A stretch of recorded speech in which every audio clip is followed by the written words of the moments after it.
Good morning to all. Lovely ji के trick में आपका स्वागत करता हूं।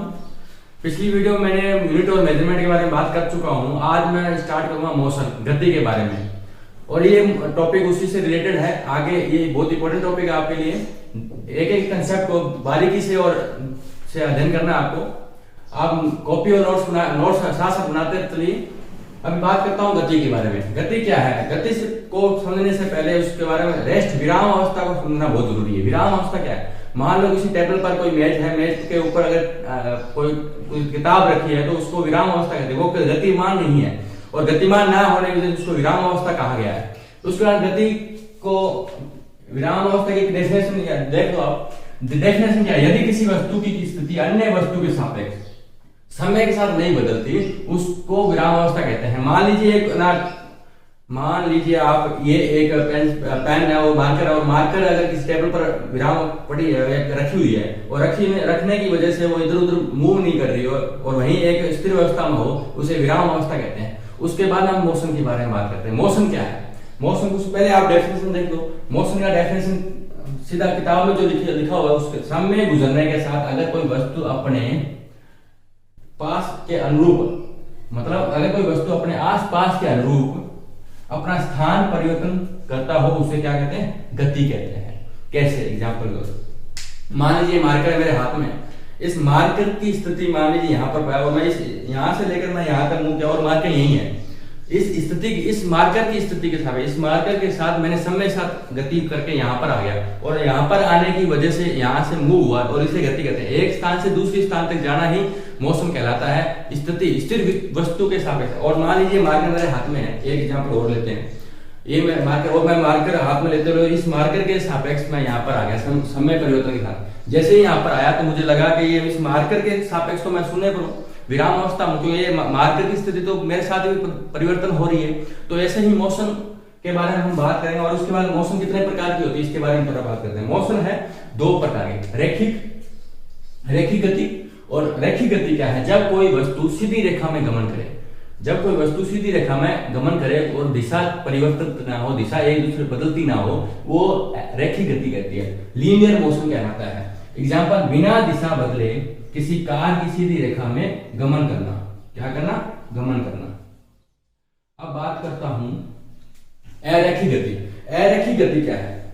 नॉन लीनियर मोशन, जो टेढ़ी मेढ़ी रास्तों में चलता हो, जो टेढ़ा मेढ़ा चल रहा हो, या जो जिसकी दिशा बदलती रहती हो समय के सापेक्ष, उसे ही हम अरैखिक गति कहते हैं। एग्जाम्पल की बात करो तो ये अरैखिक गति भी दो प्रकार की होती है। अरैखिक गति दो प्रकार की होती है दोस्तों। अरैखिक गति कौन कौन सी होती है, थोड़ा मैं समझाने की कोशिश करूंगा। एक तो एक समान गति। एक समान गति का मतलब क्या हुआ? Uniform motion. एक समान गति क्या है? मान लीजिए समान समय अंतराल में कोई वस्तु समान गति मान रहे, समान गति ट्रेवलिंग करे या गतिमान रहे, उसे हम एक समान गति कहते हैं। एग्जाम्पल के तौर पर बात करूं, मान लो यहाँ से ए बिंदु है, यहाँ से लेकर यहाँ तक सीधी रेखा में जा रहा हो, लेकिन समय समान है। क्या है दोस्तों? समय समान है। यहाँ से लेकर यहाँ तक भी समय t लगा, यहाँ समय t लगा, और ये जो दूरी है वो भी समान है, ये भी दूरी है वो भी समान है, और ये भी दूरी क्या है? समान है। जब ये दूरी भी समान है और समय भी समान है, तो उसे एक समान गति कहेंगे। एक समान गति का मतलब समझ में आ गया होगा आपको। समान समय अंतराल में समान गति या समान ट्रेवलिंग में, समान जो दूरी होगी, समान दूरी में ट्रेवलिंग करो, उससे असमान गति कहते हैं। अब एक समान गति के बाद कौन सा होगा? असमान गति। अब असमान गति क्या है? असमान गति क्या होगी इसके बारे में थोड़ा बात करते हैं। असमान गति के अंदर कोई वस्तु समान समय अंतराल समय तो समान लग रहा है। मान लीजिए कोई वस्तु यहाँ पर कोई भी गाड़ी है, कोई भी कार है, ये समान समय, ये भी समान समय, ये समान समय, लेकिन इसकी जो दूरी है वो चेंज हो रही हो, दूरी परिवर्तित हो रही हो, या फिर दूरी को किसी में दूरी कम हो रही है, किसी में दूरी ज्यादा हो रही है, किसी में कम हो रही है, तो ये वेलोसिटी जो भी हमारा जो वेग होगा दोस्तों, वेग होगा वो हमेशा परिवर्तित होएगा। मान लीजिए चाल इसकी स्पीड 10 किलोमीटर प्रति घंटे की रफ्तार से था, फिर यहाँ पर 20 किलोमीटर की रफ्तार से, फिर यहाँ पर 30 किलोमीटर, कम ज्यादा होता रहो। अपनी बाइक जब हम चलाते हैं कभी हम स्पीड ज्यादा रखते हैं, कभी कम रखते हैं। कभी स्पीड ज्यादा होगी तो ट्रेवलिंग हमारा जो दूरी है वो ज्यादा ट्रेवलिंग जल्दी कवर कर लेगी, और कम होगी तो कम कर लेगी। ज्यादा दूरी मापने मतलब समय थोड़ा टाइम लगेगा, तो उस स्थिति में हम एक समान गति कहते हैं। दोस्तों अब आगे चलते हैं। आगे चलने से पहले मैंने विराम व्यवस्था की बात की। मोशन के अंदर दो टाइप्स मैंने पढ़ाए आपको, रैखिक और अरैखिक। अब बात करते हैं डायमेंशंस फॉर्म में। डायमेंशन में ऐसा क्या सिस्टम होता है, इसमें कौन सी गति रहती है। अब एक विमीय गति के बारे में बात करते हैं। एक विमीय गति को पहले परिभाषा देखते हैं जो किताबों में लिखी हुई है। यदि कोई वस्तु की गति का निरूपण तीनों निर्देशांकों में से किसी एक निर्देशांक को समय के साथ परिवर्तन के द्वारा प्रदर्शित किया जा सके तो ऐसी गति को एक विमीय गति कहते हैं। इसका एग्जांपल सीधी पटरी पर दौड़ती हुई रेलगाड़ी। एग्जांपल समझते हैं और एक मैं आपको डायग्राम समझाता हूँ। ये एक्सेस हो गया, ये वाई एक्सेस हो गया और ये जेड एक्सेस हो गया। जब मैं इस वाई और जेड एक्सेस को नियत मानता हूं और जो मेरी जो गति है वो एक्सेस दिशा में है। नॉर्मल बात करें, एग्जांपल है सीधी पटरी पर दौड़ती हुई रेलगाड़ी। सीधी पटरी पर जो दौड़ती हुई जो रेलगाड़ी है वो 1D का एग्जांपल है। आप y और z एक्स क्या है, y एक्सिस और z एक्सिस हमेशा नियत रहेगी। अब 2D के अंदर क्या होता है, द्विविमीय गति के अंदर आप ध्यान रखो, परिभाषा आप देख लो अच्छे से, परिभाषा सीधी आप लिख लो। इसके बाद हम इसमें समझाने की कोशिश करूंगा। 2D क्या है, 2D कुछ नहीं है। जब मान लीजिए मैं इसको z को नियत रख दूं, एक z एक्सिस जो निर्देशांक है उसको मैं नियत रखते हुए मैं जो गति होगी वो एक्सिस और y एक्सिस सापेक्ष होगी। कैसे होगी आप मेरा एग्जांपल क्या है इसका, सूर्य की तरफ चारों तरफ जो ग्रह गतिमान रहते हैं वो 2D का एग्जांपल है। इसके अलावा एक प्रक्षेप्य गति भी हमारा 2D का एग्जांपल है। प्रक्षेप्य गति है, मान लीजिए मैंने यहाँ पर खड़ा हूं और मैंने कोई बॉल को थ्रो किया, बॉल को एक दिशा में फेंका, किसी एंगल से फेंक दिया, ये y एक्सिस और z एक्सिस के सापेक्ष जा रहा है, तो ये दोनों 2D बना रहा है। जब ये क्या होगी 2D होगी। अब तीसरी बात करते हैं द्विविमीय व त्रिविमीय। त्रिविमीय गति का आप खुद लिख सकते हो, त्रिविमीय मैंने लिखा नहीं आपको, लेकिन आप त्रिविमीय गति खुद परिभाषा लिख सकते हो। त्रिविमीय कुछ नहीं है, त्रिविमीय के अंदर z एक्सिस, y एक्सिस और एक्सिस तीनों को लेंगे। तीनों को लेने से हमारा 3D बनेगा।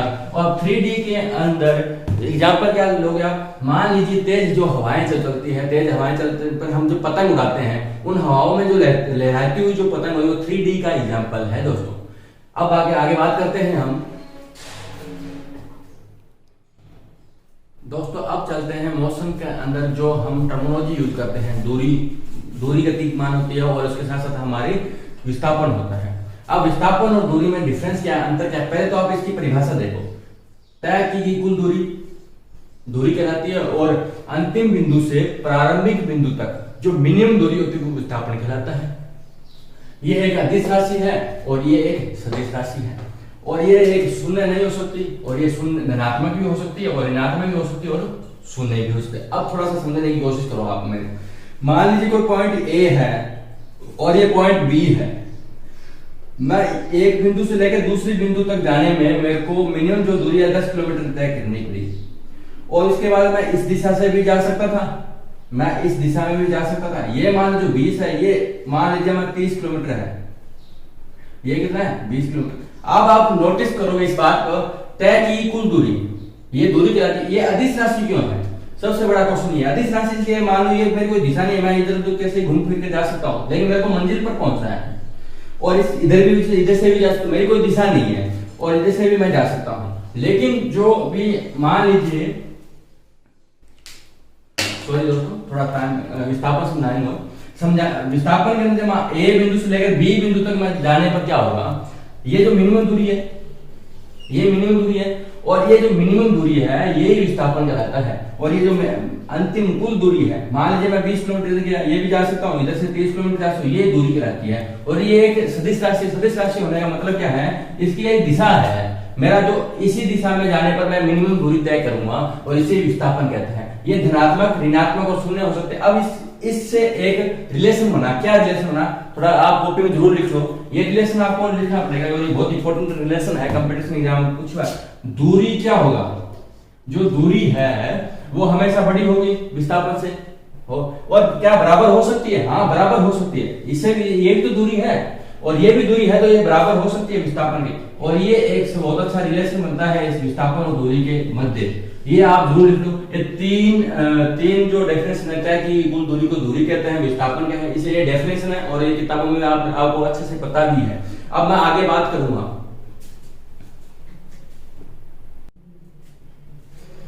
दोस्तों अब दूरी की बात कर रहे हैं। अब दूरी का निकालने का एक और तरीका क्या है, मान लीजिए कि मैं यहां से ए बिंदु से लेकर बी बिंदु तक गया, फिर मैं मुड़ा और मुड़ने के बाद मैं यहां तक पहुंच गया। ये 10 किलोमीटर चला और ये मैं चल गया 5 किलोमीटर चल गया। ये बी पॉइंट है।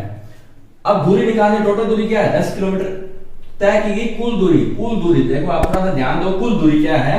मान लीजिए मैं यहां से ए से लेकर चला और बी तक पहुंचा हूं, तो ए 10 किलोमीटर चला और 5 किलोमीटर मैं यहां पर आ गया, तो ये जो दूरी होएगी वो ए से बी तक की टोटल दूरी क्या होगी, वो ए से बी तक जो टोटल दूरी होएगी वो 15 किलोमीटर होएगी दोस्तों। अब उसके बाद क्या होता है, देखो दोस्तों ए और बी के बीच में जो अब मिनिमम दूरी क्या है, एक इसमें अंतिम बिंदु से प्रारंभिक बिंदु, विस्थापन क्या होगा, अंतिम बिंदु क्या है ए, और प्रारंभिक बिंदु क्या है ये, प्रारंभिक बिंदु ये है और अंतिम बिंदु ये है। अब प्रारंभिक यहां से यहां तक कितनी दूरी है 5 किलोमीटर, और ये कितनी है 5 किलोमीटर, तो विस्थापन क्या आएगा 5 किलोमीटर आएगा। क्या आएगा दोस्तों, विस्थापन क्या आएगा 5 किलोमीटर आएगा। अब बात करते हैं, ये तो एक ही दिशा में गतिमान कोई वस्तु है, मान लीजिए ए बिंदु से भी। अब मैं वर्ताकार पथ पर भी घूमता, वर्ताकार पथ कैसे निकालेंगे, मान लीजिए ये वर्ताकार पथ पर मैंने गतिमान हूं और वर्ताकार पथ में गतिमान है, तो इसका जब टोटल दूरी क्या है परिधि, अब इस परिधि के सापेक्ष अगर मैं गतिमान हूं तो 2πr टोटल दूरी क्या आएगी 2πr आ गई। ये आपको पता भी है कि जो एक वर्ताकार पथ में हमारे परिधि क्या होती है 2πr होती है, यही क्या होगी दूरी होगी। अब मान लो मिनिमम दूरी विस्थापन निकालना है, ये ए पॉइंट है, ये बी पॉइंट है। अगर मैं यहां से चलकर यहां तक आया और यहां से चलकर वापस यहां तक, तब तो विस्थापन तो यहाँ ए पॉइंट पर मैं चला और ए पॉइंट पर मैं वापस आ गया तो विस्थापन 0 होगा। लेकिन जब मैं ए बिंदु से लेकर बी बिंदु तक आऊंगा तब इसकी जो मिनिमम दूरी होगी, ये देखो ये मिनिमम दूरी क्या है, ये आर होती है और ये क्या आती है आर होती है, टोटल क्या होगी 2r हो गई। ये क्या होगा विस्थापन हो गया जब हमारी गतिमान। अब मैं गतिमान में चल रहा हूं मान लीजिए, तो एक चक्कर भी लगा सकता हूँ, 2 चक्कर भी लगा सकता हूँ, 3 चक्कर भी लगा सकता हूँ। तो आप जितने चक्कर लगाओगे आप इस 2πr से मल्टीप्लाई कर सकते हो। तो 3 चक्कर लगाया 2πr, तो टोटल दूरी क्या होगी 3 × 2πr, और विस्थापन क्या होगा 0 रहेगा। विस्थापन क्यों, ए बिंदु से लेकर मैं वापस बी पर आ रहा हूँ, बी से फिर मैं ए से चल के वापस ए में आ रहा हूँ, फिर एक चक्कर लगा फिर मैं ए तक पहुंचा, फिर ए तक, ये 3-4 चक्कर लगाने पर पहुंच, तो मिनिमम और मैक्सिमम, न्यूनतम दूरी और प्रारंभिक दूरी और अंतिम बिंदु और प्रारंभिक बिंदु तो सेम हो गया। तो जहां तक मैं पहुंचूंगा ये विस्थापन क्या आएगा 0 आएगा। इसमें विस्थापन हमेशा क्या रहेगा 0 रहेगा। दोस्तों अब बात करेंगे हम चाल की। पहले हमने दूरी और विस्थापन की बात कर चुके हैं, दूरी और विस्थापन आपको समझ में आ गया और आपको पता भी है। लेकिन हम चाल की बात करते हैं। चाल की परिभाषा क्या है, पहले परिभाषा के बारे में देख लेते हैं। चाल की जो परिभाषा है, किसी भी दिशा में, कोई भी दिशा हो, किसी भी दिशा में समय के साथ वस्तु की स्थिति, ये थोड़ा सा ध्यान देने वाली बात है। वस्तु की स्थिति में परिवर्तन की दर को चाल कहते हैं। आपको अगर फॉर्मूला आता है तो इस स्पीड की आप परिभाषा लिख सकते हो, इसमें कोई दो राय नहीं है। लेकिन अब चाल एक क्या है, अब चाल का परिमाण नहीं होता, क्यों नहीं होता उसके बारे में, और इसकी दिशा नहीं होती है। अब चाल एक अदिश राशि है, दिशा नहीं होती। ये अदिश और अदिश राशि और सदिश राशि और प्रदिश राशि के बारे में हम थोड़ी बात करेंगे इसके बारे में, लेकिन इससे पहले हम चाल के बारे में देख लेते हैं। परिभाषा देने उसको मैं समझाने की कोशिश करूंगा। समरूप चाल क्या होती है, यूनिफॉर्म स्पीड क्या होती है। मैंने यूनिफॉर्म गति के बारे में बात की थी। अब यूनिफॉर्म स्पीड क्या है, कोई वस्तु समान समय अंतराल में, कोई वस्तु समान समय अंतराल में समान दूरी तय करे। और परिवर्ती चाल क्या होता है, इस बात से भी समझ में आ रहा है, इस शब्द से समझ आ रहा है, वेरिएबल स्पीड, जो वेरिएबल होती हो स्पीड हमेशा वेरिएबल। कोई वस्तु समान समय अंतराल में जब कोई वस्तु असमान दूरी तय करे। अब बात करते हैं, मैंने चाल को थोड़ा सा जो लिखा हुआ वो मैंने समझा दिया, लेकिन आप थोड़ी सी बात करते हैं कि इस फॉर्मूले से हम क्या निकाल सकते हैं, इसकी परिभाषा लिख सकते हैं कैसे। अब एक बीमे सूत्र के अंदर मैंने डायमेंशंस पढ़ाया था, जब डायमेंशंस के अंदर इसका बीमे सूत्र निकालना सिखाया था, वो भी आज अभी सिखाऊं। आप इसका यूनिट कैसे निकालें, दूरी बटे समय, यूनिट कैसे निकालेंगे थोड़ा सा देखो। दूरी को हम मापते हैं डिस्टेंस में, किसमें मापते हैं, डिस्टेंस, और डिस्टेंस कहते हैं, सॉरी इंग्लिश में इसको डिस्टेंस कैसे हैं, और डिस्टेंस को हम नापते हैं मीटर में, किसमें, मीटर में। ये एक भौतिक राशि, ठीक है। और समय को हम सेकंड में देखते हैं, समय को क्या कहते हैं, सेकंड में। जब सेकंड में देखते हैं तो आपको ध्यान में रहा होगा, इसको हम किसमें, सेकंड को, समय को, टाइम को, सॉरी टाइम को हम सेकंड में लेंगे, और मीटर को हम डिस्टेंस को हम मीटर में लेंगे। अब बीमे सूत्र कैसे बनाते हैं थोड़ा एक बार और समझ लो आप। पहले पिछली प्रीवियस जो पहले इससे पहले जो वीडियो बनी थी उसमें मैंने समझा दिया, लेकिन फिर भी एक बार और से लो। दूरी को हम जो मीटर लेते हैं उसको कैपिटल एल से रिप्रेजेंट करते हैं बीमे सूत्र के अंदर, और जो समय होता है, टाइम होता है, इस जो टाइम होता है सेकंड जो लेते हैं, एस जो लेते हैं, वो हम कैपिटल टी से लेते हैं। ये बटे में आएगा। अब आप थोड़ा ध्यान दो, जब ये कैपिटल टी है जब ऊपर जाएगा तो ये इनवर्स में आ जाएगा, इनवर्स में आ जाएगा एल टी माइनस 1। ये आपको पता ही है, जब एल टी माइनस 1 होएगा तो हमारा चाल की जो फॉर्मूला दूरी बटे समय, ये जब हम टाइम और डिस्टेंस में पढ़ेंगे ना, टाइम और डिस्टेंस जब मैथ का एक टॉपिक है उसमें बहुत अच्छे से एक्सप्लेन करके हम बहुत सारे क्वेश्चन इससे रिलेटेड पढ़ते हैं। अब चाल का परिमाप होता है, दिशा नहीं होती। अब दिशा कैसे नहीं होगी, इसको दूरी के अंदर मैंने बताया था आपको, दूरी क्या है। दूरी के अंदर हम एक दिशा से दूसरी दिशा में किसी भी दिशा से हम जा सकते हैं। दूरी कुल तय की दूरी होती है, कुल तय की दूरी को हम दूरी के अंदर, तो दूरी ऑटोमेटिक अदिश राशि है, तो ये अदिश राशि ही होगी ना दोस्तों। अब जो समरूप चाल और परिवर्तित चाल क्या है, मान लीजिए ए बिंदु पर मैं खड़ा हूं और बी बिंदु पर को मेरे को जाना है।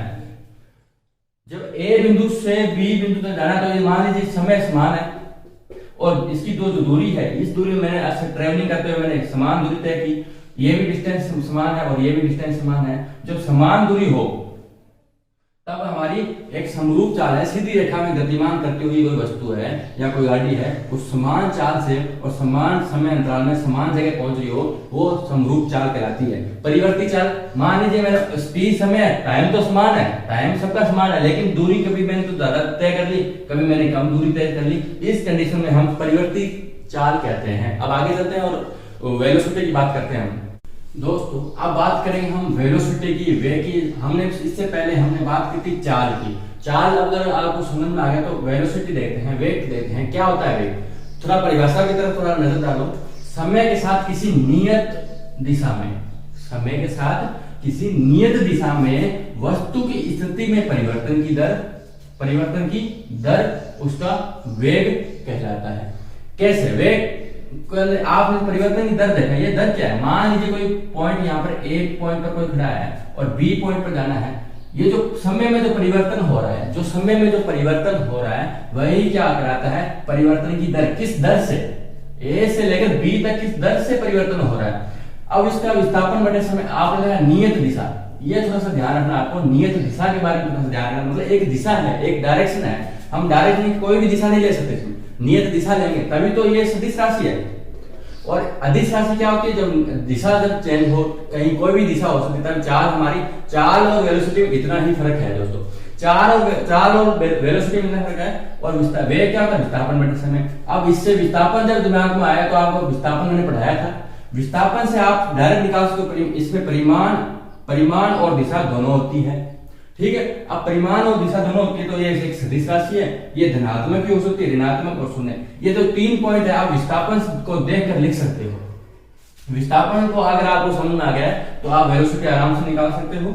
अब आपेक्षिक वेग क्या है, आपेक्षिक वेग क्या है, जब मान लो ये आपेक्षिक वेग के बारे में बताता हूँ।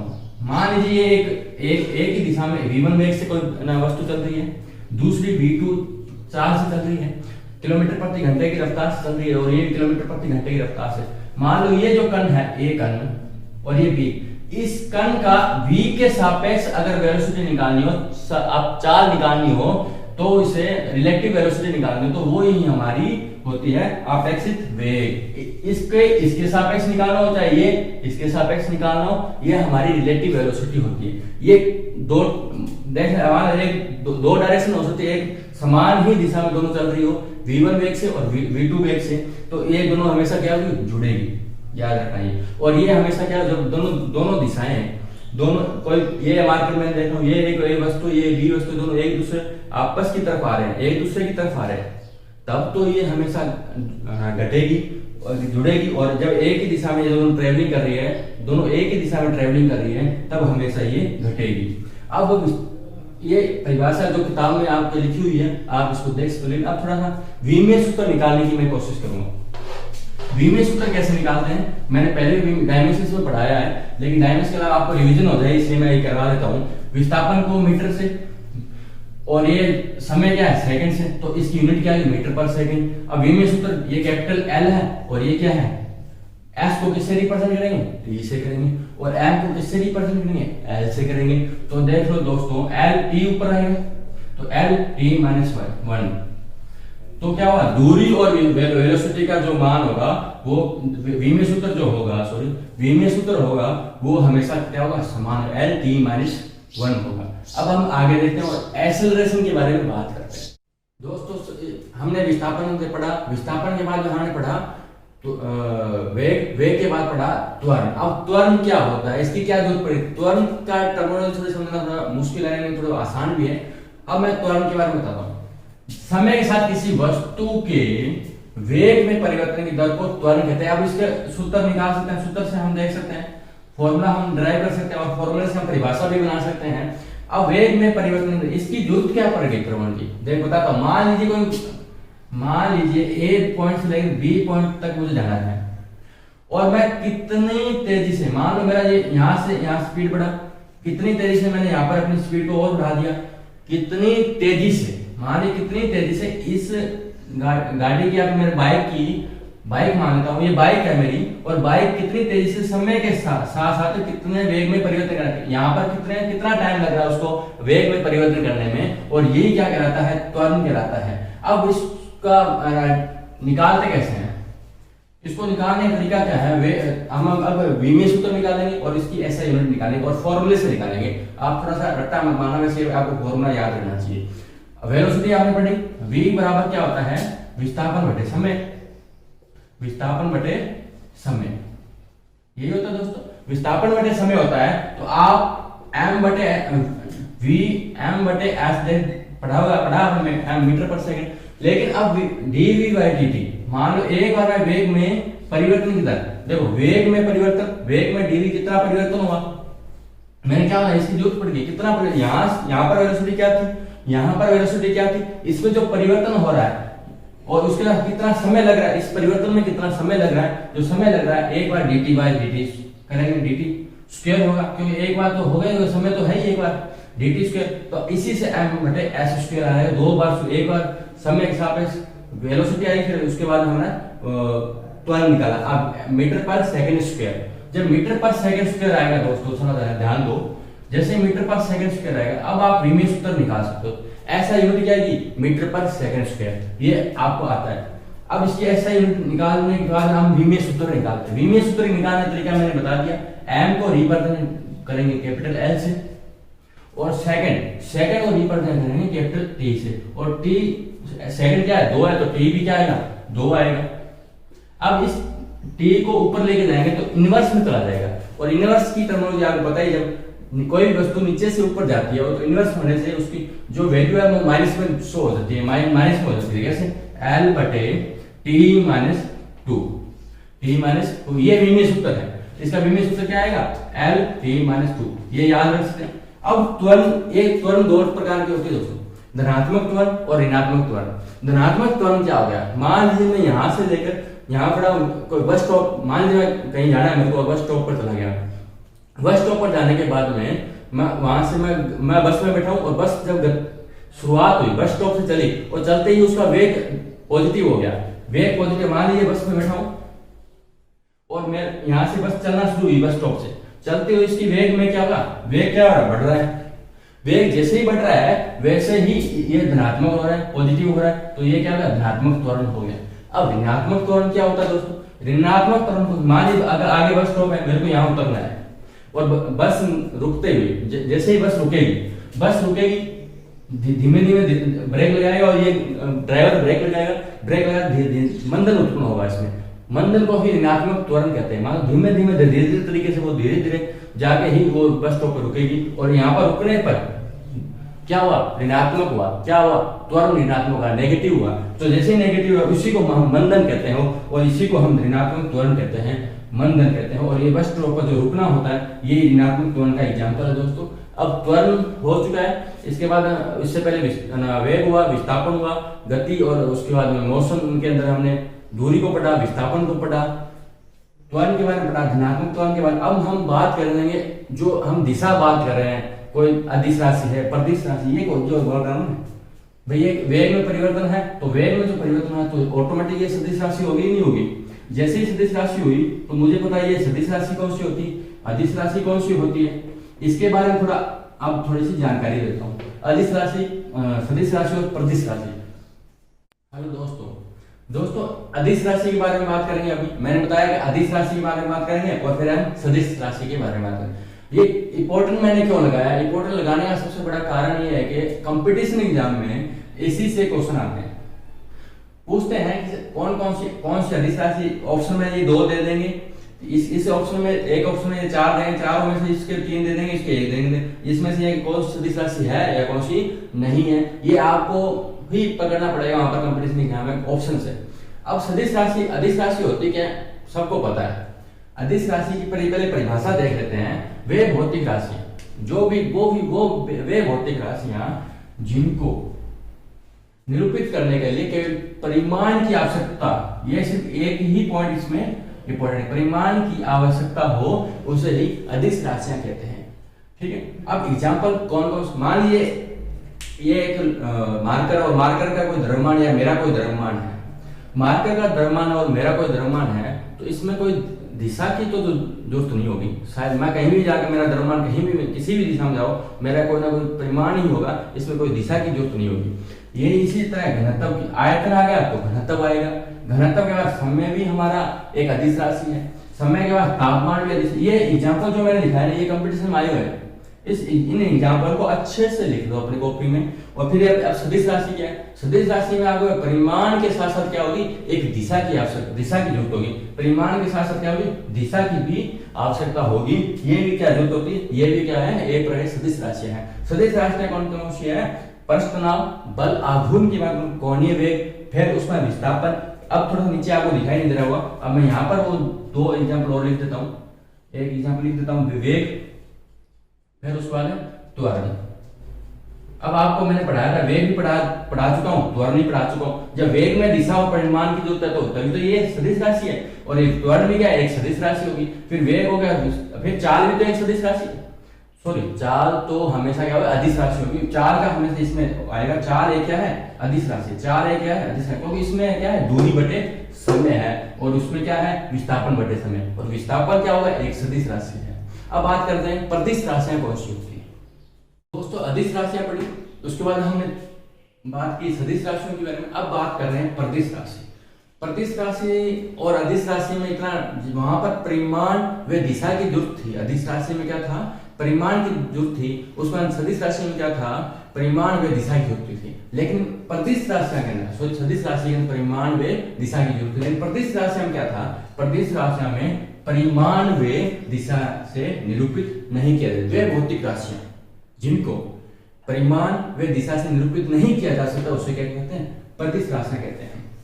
अब एग्जाम्पल आप थोड़ा सा ध्यान रखो, इसके जो एग्जाम्पल मैं लिख रहा हूँ वो जरूर नोट डाउन कर लो, क्योंकि जब कंपटीशन एग्जाम में हम सब्जेक्टिव जो क्वेश्चन आते हैं ना, उसके अंदर हमें ये ऑप्शन दिए होते हैं। उस ऑप्शन से जड़ता हाथ दूर क्या प्रदिश राशि है, प्रतिबल और विकृति, फिर अपवर्तना की बात करें, ये है कि प्रदिश राशि है, टेंस जो बोलते हैं उसको। अब हम पूरे चैप्टर के अंदर भार की बात कर रहे हैं और द्रव्यमान की बात कर रहे हैं, इसके बारे में थोड़ा सा जानकारी आपको होनी चाहिए। पहली बात तो आपको पता है, लेकिन फिर मैं थोड़ा सा समझा देता हूँ। लेकिन थोड़ा सा वेट और भार, मास, द्रव्यमान और भार के बारे में पता करते हैं। भार क्या है, मान लीजिए इस एक मार्कर है, और ये मार्कर मान 5 किलो का मान लो, 5 किलो मान या मेरे वेट मान लो 70 किलो का वेट है। मैं यहाँ से लेकर मैं आना किसी दूसरे प्लानेट में चला गया तो मेरा वेट रहेगा, सॉरी वेट नहीं, मास तो वो ही रहेगा। मेरा 70 किलो मास है, तो वहीं जहाँ पर भी दूसरे प्लानेट में या चंद्रमा में मेरा मास क्या रहेगा, 70 किलो ही रहेगा। लेकिन जब मैं पृथ्वी पर हूँ, मान लीजिए मैं पृथ्वी पर हूं, जब पृथ्वी पर हूं तो नीचे ग्रेविटेशनल फोर्स लग रहा है जी, और इस जी की वजह से एम तो होता ही होता है, गुरुत्वीय त्वरण, ये क्या होता है, जी है गुरुत्वीय त्वरण, जी नीचे फोर्स लग रहा है, ग्रेविटेशनल फोर्स मेरे को नीचे की तरफ खींच रहा है, तो नीचे की तरफ खींच रहा है तो एम जी हो गया। तो ये तो क्या है, द्रव्यमान है, और ये जब जी इसके साथ जुड़ जाता है तो ये वेट बन जाता है, भार बन जाता है। मान लो अपना पूछते हैं कोई वेट क्या है, अपने ये नहीं पूछते हैं द्रव्यमान क्या है, आपका पूछते हैं वेट क्या है, उसके अंदर जी है गुरुत्वीय त्वरण, ये भी जुड़ा होता है दोस्तों। ठीक है, अब इसकी थोड़ी सी इसमें अंतर क्या होता है, थोड़ी सी किताबी जो भाषा है उसको थोड़ा सा देख लो। वस्तु में संचित पदार्थ, मतलब ये जो वस्तु है इसमें जो पदार्थ है, ये जो पदार्थ है किस मेटेरियल से बना हुआ है, मेटेरियल से बना हुआ है, इसमें जो परिमाण है मास, उसी को क्या कहते हैं, मास कहते हैं। और उसका ये अदिश राशि है, क्योंकि जो गुरुत्वीय स्थिति और स्थान की वजह से बदलता नहीं है। यहां से लेकर मैं अगर चंद्रमा में चलाएगा तो ये मास कभी बदलेगा नहीं, ये यही ऐसा का ऐसा रहेगा दोस्तों। ठीक है, अब ऐसा का ऐसा रहेगा। लेकिन अब बात करते हैं वेट की। अब वेट की परिभाषा, जो किताबी परिभाषा वो देखो, किसी ग्रह द्वारा लगाया जाने वाला गुरुत्व खिंचाव, ग्रेविटेशनल फोर्स। मैंने बोला कि मैं यहाँ पर खड़ा हूं, और खड़ा होने की वजह से जब नीचे की तरफ एक फोर्स लगा, तो खिंचाव बल जो गुरुत्व ग्रेविटी जो लग रही है, खिंचाव बल रखा है, उसी को भार कहते हैं एम जी, बराबर परिमाण वाला भार होता है। ये एक सदिश राशि है। मान लीजिए जो स्थान परिवर्तन के साथ बदल जाता है, जी की वैल्यू के साथ, ये बदलता क्या है, ये जब जी चेंज होगा, मान लो नीचे की तरफ जा रहा है तब जी का मान अलग होगा, और जब ऊपर की तरफ जा रहा है तब जी की वैल्यू अलग होगी।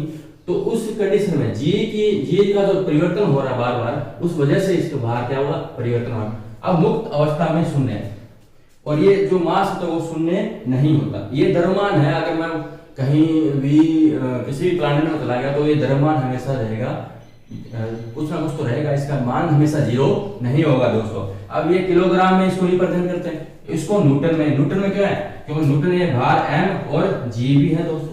जो एम और जी होने की वजह से इसको हम न्यूटन में रिप्रेजेंट करते हैं। और मुक्त अवस्था में शून्य। अब मुक्त अवस्था क्या है, फ्री फॉल क्या है, जब मैं फोर्स पढ़ाऊंगा उसके अंदर फ्री फॉल के बारे में आपको पूरा डिटेल से बताऊंगा। लेकिन उससे पहले आप फ्री फॉल, मान लीजिए मैंने इस एक मार्कर को मैंने छोड़ते हुए मुक्त अवस्था में छूट गया, मैं मुक्त अवस्था में चला गया। जब मुक्त अवस्था हो वो फ्री फॉल होता है, इसे फ्री फॉल भी कहते हैं। मुक्त अवस्था में जब उस दौरान जो भार होगा वो समान हमेशा शून्य होगा, तो ये क्या होता है, शून्य होता है। इसको रिप्रेजेंट न्यूटन में करते हैं दोस्तों।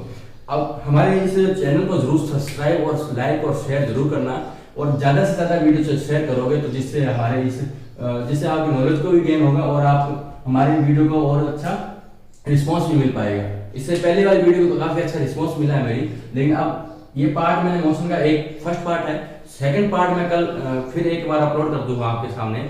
उससे पहले हमारे इसको अच्छे से पढ़ लो, और हमारे चैनल को सब्सक्राइब और शेयर करना ना भूले दोस्तों।